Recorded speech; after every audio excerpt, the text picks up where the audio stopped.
എല്ലാത്തിനോടും എതിർപ്പ് പ്രകടിപ്പിച്ച് പുള്ളി എല്ലാത്തിനും ഉപരിയാണ് എന്ന് ഭാവിക്കുന്നതാണ്. അത് പുള്ളി മനസ്സിലാക്കുന്നില്ല. എന്ത് ചെയ്യാനൊന്നും നമ്മളൊരുപാട് പ്രതിപക്ഷ നേതാക്കന്മാർ ഈ രാജ്യത്ത് കണ്ടിട്ടുണ്ട്.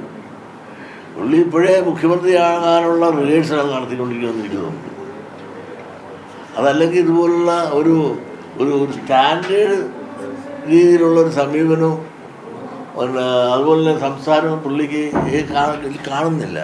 പുതിയൊരു വാർത്ത വരുന്നത് ശ്രീ ചലദിനാഘോഷം OBC മോർച്ച ഏൽപ്പിച്ചതുമായി ബന്ധപ്പെട്ടുകൊണ്ട് BJPക്കകത്ത് തർക്കമുണ്ടായി എന്നും ബാഹുലയൻ സംസ്ഥാനം രാജിവെച്ചു എന്നൊക്കെ പറഞ്ഞ വാർത്തകൾ വരുന്നുണ്ട്. അതിനെ എങ്ങനെയാണ് ജനറൽ സെക്രട്ടറി നോക്കിക്കാണുന്നത്? അല്ല, യുവജന അത് അവരെ ഏൽപ്പിച്ചുവെങ്കിൽ അത് ശരിയായില്ല. BJPയുടെ ആ കാഴ്ചപ്പാട് ഒരിക്കലും.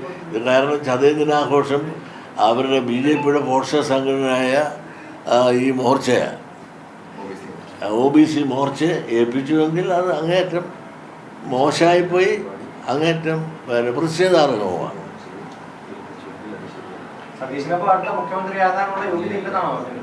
യോഗ്യത എല്ലാവർക്കും, നിങ്ങൾക്ക് എനിക്കൊക്കെ ഉണ്ടെന്ന്, യോഗ്യത ഉണ്ടെന്നാണ് എല്ലാവർക്കും യോഗ്യതയുണ്ട്.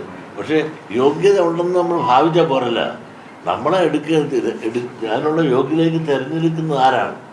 ജനമല്ലേ.